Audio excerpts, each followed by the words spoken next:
Si on vous invite, Paul Vannier, c'est parce que vous enquêtez sur les violences en milieu scolaire. Vous êtes co-rapporteur de la commission d'enquête sur les modalités du contrôle par l'État et la prévention des violences dans les établissements scolaires publics et privés. Objectif, protéger les enfants et éviter une nouvelle affaire Betaram. Plus d'une centaine d'élèves ou anciens élèves ont porté plainte pour des abus sexuels et des violences dans cet établissement privé des Pyrénées-Atlantiques. Ce matin, avec votre collègue Violette Spilbout, vous avez effectué un contrôle inopiné au ministère de l'Éducation nationale. 3 heures à la recherche de documents permettant d'éclairer votre commission. Nous avons découvert qu'il n'existe pas, et c'est très étonnant, qu'il n'existe pas de dossier Betaram. Il n'existe pas de dossier sur ces établissements dans lesquels des faits de violence systémiques documentés ont été par vos confrères révélés. Et vous soulevez d'autres failles, notamment celle de l'application Faits et Établissements, dans laquelle les directeurs font remonter les incidents. Ce manque de centralisation, de remontée dans l'application Faits Établissement nous inquiète. Et puis il y a plusieurs critères dans cette application, les critères de harcèlement, les critères d'entorse aux valeurs de la République. Et peut-être pas, on va le regarder de façon très précise, des signalements de violences d'adultes ayant autorité sur des enfants. Les auditions de votre commission d'enquête débuteront le 20 mars. D'abord les victimes, puis les administrations comme l'Éducation nationale, et enfin les responsables politiques, dont le premier d'entre eux, François Bayrou, le Premier ministre. Et bienvenue sur ce plateau, Paul Vannier. Vous allez donc enquêter sur, au fond, la manière dont l'État travaille, comment l'État contrôle les établissements scolaires publics et privés, comment les signalements remontent des rectorats au ministère et comment la prévention s'opère. Et on découvre que c'est pas forcément très brillant. Ça veut dire que vous n'allez pas vous concentrer uniquement sur le scandale de l'affaire Betaram ? Nous partons de Betaram, nous partons de la très grave question que Betaram pose au pays. Comment tant de crimes pendant tant d'années ont-ils pu être commis dans cet établissement privé catholique sans qu'aucun service de l'État ne les détecte pour les faire cesser? Et à partir de cette question, nous allons élargir notre focale pour traiter de la situation de l'ensemble des établissements scolaires publics, privés sous contrat, privés hors contrat. Cette commission d'enquête n'existerait pas sans l'affaire Betaram. Qu'est-ce que ce scandale révèle selon vous ? Quel dysfonctionnement à ce stade de ce qu'on connaît de ce dossier? Il révèle probablement, et c'est le début de nos travaux, donc je ne veux pas préjuger de ce que nous allons découvrir, mais un angle mort dans le regard de l'Éducation nationale sur ces établissements privés sous contrat. Il y en a 7500 dans notre pays, ils scolarisent 2 millions d'élèves. Un angle mort sur le regard d'une société, sur la question des violences faites aux enfants, même si nous sommes dans un moment important de libération de la parole, et c'est heureux que les victimes s'expriment et qu'elles engagent des poursuites judiciaires. Je crois que nous sommes dans un moment de bascule d'une société, d'une culture, à un monde que j'espère différent, avec ce souci de la protection des enfants. Et c'est ça qu'il s'agit d'accompagner aujourd'hui comme parlementaire, comme député. Ce mot d'angle mort, il est très fort. Est-ce que c'est un angle mort de l'époque ? Parce qu'on a pu dire que l'omerta, notamment locale, a fonctionné parce qu'à cette époque, on n'en parlait pas ? Ou est-ce que c'est un angle mort d'aujourd'hui, que vous avez pu constater d'ailleurs, Ruth Grenelle, au ministère de l'Éducation, avec les documents que vous avez essayé d'avoir, ce que vous avez eu, ce que vous n'avez pas eu? Expliquez-nous.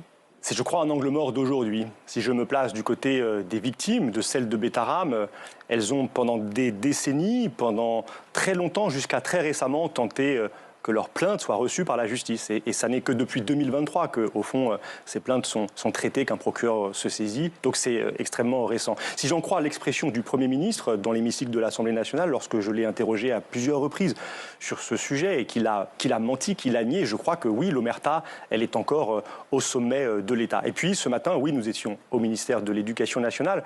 Nous avons demandé une trentaine de documents, des documents divers, mais nous avons pu constater dans l'échange que nous avons eu notamment avec le directeur de cabinet de la ministre que, eh bien, là encore, même si des évolutions récentes peut-être doivent être signalées, eh bien, peu de choses sont faites. Il n'y a pas de centralisation, par exemple, chaque année au niveau ministériel des faits de violence commis par des adultes sur des élèves qui nous permettraient de mesurer ces phénomènes. Ça veut dire quoi, ça, très concrètement? Parce que c'est vrai qu'on se dit, les faits de violence, c'est très large. On pense au harcèlement scolaire qui est un phénomène massif dans notre pays.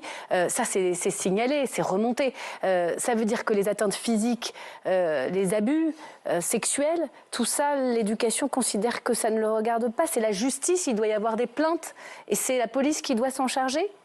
Eh bien, il y a par exemple, depuis l'époque de Najat Vallaud-Belkacem, une convention a été passée entre le ministère de l'Éducation nationale et le ministère de la Justice, qui doit veiller à ce que, quand des plaintes sont déposées, quand les parquets sont saisis, qu'il y ait des signalements qui soient transmis aussi à l'Éducation nationale, pour veiller à ce que si ce sont des enseignants, par exemple, qui sont visés par ces plaintes... Des adultes sur des mineurs. Exactement, les élèves, eux, soient éventuellement protégés. Eh bien, ce matin, dans l'échange, nous apprenions que cette convention, elle est au cas par cas mise en œuvre, qu'elle va dépendre au fond de réalités locales. Ça veut dire qu'il y a des signalements, mais pas partout? Ça veut dire que dans certains parquets, certaines inspections d'académie vont dialoguer et qu'ailleurs le dialogue n'existe pas et que donc l'information n'est pas transmise et que donc les services de l'État là dysfonctionnent et qu'à la fin les élèves peuvent être mis dans une situation de danger. Donc nous apercevons qu'il y a des choses qui sont engagées. Par exemple, il y a depuis 2016 une application fait et signalement. Alors expliquez-nous comment elle fonctionne. Elle permet aux chefs d'établissement de signaler des faits de violence, de tout type de violence, des violences très diverses. Et nous nous concentrons dans le cadre de la commission d'enquête sur les violences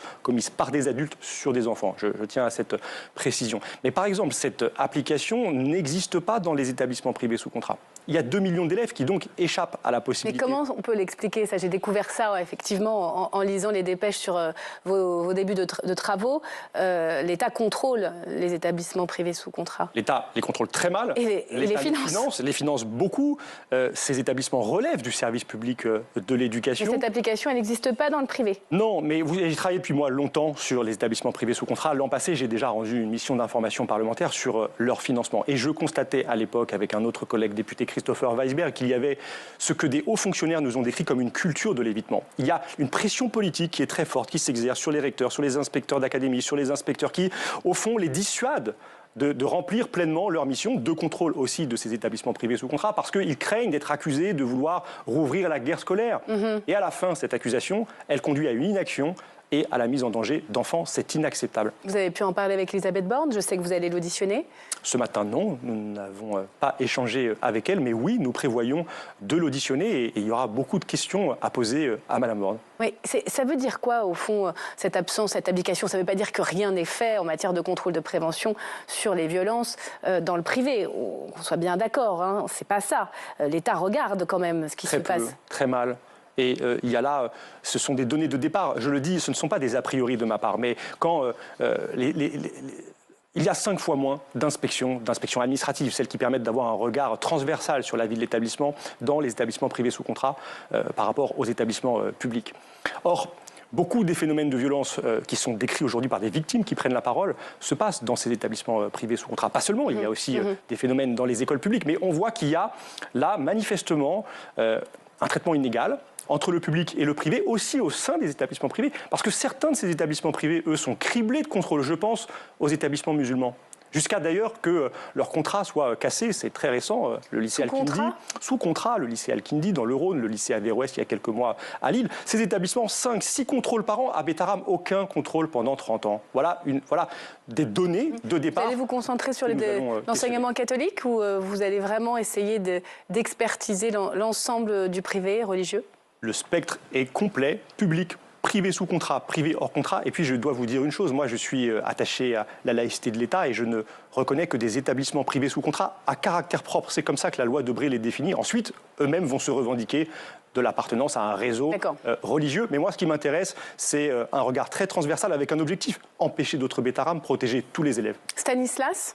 Oui. Traitement particulier de cette commission d'enquête. On se souvient d'enquêtes de presse qui avaient montré de l'homophobie dans cet établissement. Est-ce que vous allez les recevoir ?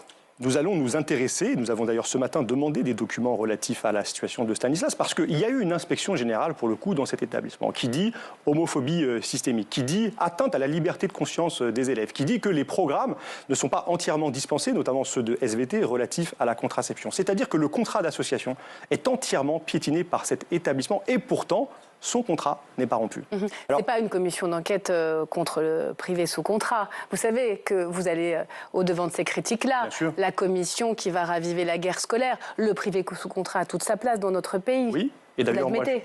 ça n'est même pas question de l'admettre. C'est-à-dire que je ne défends pas politiquement sa disparition. Et c'est moi-même qui, proposant la création de cette commission d'enquête, dans le débat avec mes collègues, ai fait évoluer son périmètre pour que tous les établissements scolaires soient... toutes les situations soient questionnées.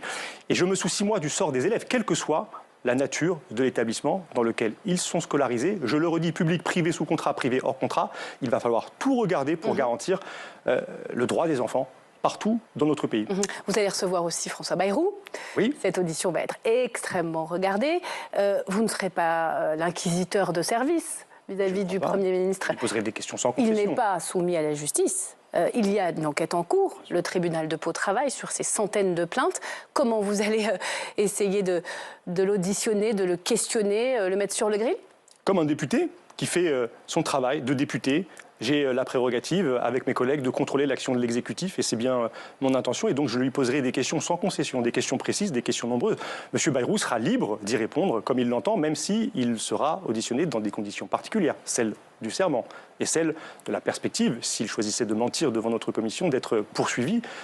Et ces poursuites pénales sont Vous restez convaincu dans cette circonstance. Je suis absolument convaincu. D'une certaine manière coupable de ne pas avoir Je ne suis pas juge. Parlé ou agi. En tout cas, la chronologie très précise établie par beaucoup de vos confrères qui depuis longtemps travaillent sur l'affaire Betaram contredit entièrement les déclarations de M. Bayrou. M. Bayrou lui-même se contredit en ayant fait changer à 4 reprises déjà sa version des faits. Il me paraît évident que M. Bayrou savait. Pire, qu'il n'a rien fait, alors que comme ministre de l'Éducation, comme président du conseil départemental, chargé de la protection de l'enfance, il avait les moyens d'agir pour faire cesser ces violences pédocriminelles et protéger les élèves. Et il a choisi de mentir aux députés pour dissimuler cette inaction. C'est très très grave. Et donc évidemment que je l'interrogerai sur ces différentes déclarations. Violette Spilbou fait partie du camp macroniste, députée Ensemble pour la République. Elle est votre co-rapporteur. On peut travailler avec... l'opposition et vice-versa? Mais oui, très bien. Et d'ailleurs, pour moi, ça n'est pas la première fois. Et vous savez, je ne veux pas parler à sa place, mais je crois qu'elle et moi, nous avons la volonté d'agir, encore une fois, comme députés, comme parlementaires, d'exercer des missions de contrôle, les prérogatives entièrement d'une commission d'enquête. Nous travaillons, je veux le redire, sans a priori, mais avec détermination, dans toutes les directions, avec un sens des responsabilités, parce que beaucoup de gens, de victimes, nous regardent et attendent de nous. Et donc, c'est ainsi que, dans cet état d'esprit... Et M. Ecker, le collectif qui représente le collectif des victimes de Betaram, sera la première personne que vous allez auditionner. C'est ma dernière question, Paul Vannier. Forcément, vous imaginez que je vais vous la poser. Cette affiche de Cyril Hanouna, grimaçant en noir et blanc, qui a été qualifiée par beaucoup de responsables, d'internautes, de citoyens, d'antisémites, ou en tout cas de récupération des stigmates, de l'esthétique des années 30 ou même nazis. Vous l'assumez? Je constate... Vous l'avez retiré? Nous l'avons retiré. C'est déjà peut-être un premier élément de réponse, mais je constate surtout que les mêmes péroraient sur la qualification du geste nazi d'Elon Musk pour non, mais là, je le vous interroge relativiser. sur cette affiche. Répondez-moi sur Cyril Hanouna et la manière dont vous avez exploité cette image. Je vous réponds et je sais d'où ces attaques viennent, de l'extrême droite, pour une bonne part. Mais vous regrettez sa publication puisqu'elle a été retirée? Je ne regrette rien de mes engagements, ils sont antiracistes. Cette affiche-là, mes engagements et ceux de la France Insoumise sont antiracistes. C'est pas ma question, c'est le visuel. Est-ce qu'il était approprié? Et la lutte contre l'antisémitisme est un combat de notre présent, il est indispensable. Et d'ailleurs, nous marcherons le 22 mars vous l'auriez validé, contre le racisme, contre l'extrême droite, contre l'antisémitisme. J'appelle toutes celles et ceux qui se reconnaissent dans ce mot d'ordre fraternel et républicain à nous rejoindre le 22 mars. C'est dit, le 22 mars, antiracisme, il fallait la retirer, cette affiche. Je vous l'ai dit.